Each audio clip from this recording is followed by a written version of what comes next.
tapo karena dulu.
Sisi kama jamii hapa tulikubaliana ya kwamba Barre Mahali Hassan atakuwa ana post, maana yake tumekubaliana kulingana kimila ya Kisomali na vile jamii hapa walikubaliana.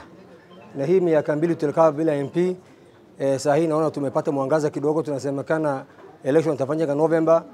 Hiyo siku tunasema hiyo election itakuwa ana post, Mwenyezi Mungu akisema. Jamii hapa zilikubaliana hivyo. Na tunasema chama ya UDA Banisa constituency anaanza kutoka Malkamari mpaka Kilweri. Sisi tulikaa bila MB karibu mwaka mbili sasa. Sasa tunaelekea mwaka tatu. Tulikaa bila MB ya Banisa constituency.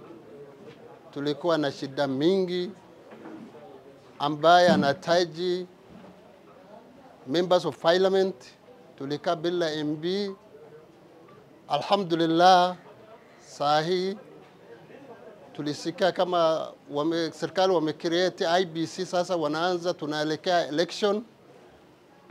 Kama tunaelekea election, kama Banisa, wenyeji wa Banisa wote kwa constituency, sisi tunasupport Mheshimiwa Ahmed Mahali Hassan, chama ya UDA.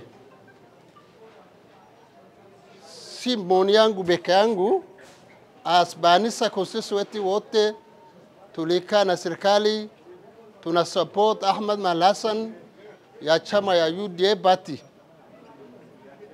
ndugu ya marehemu. Sasa sisi tuliona vile tunasupport Banisa kwa jumla, hata kama pilot box ya mwingine nakuja, sisi tuliagana kusupport Ahmed Mahali Hassan kama anapost.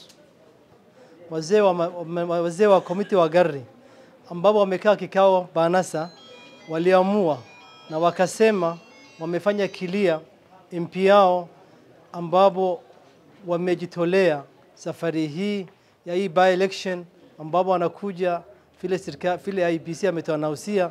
Tumefanya ni anapost yenyewe kwa jina naitwa Muhammad Ahmed Maalim Hassan, nickname Barre.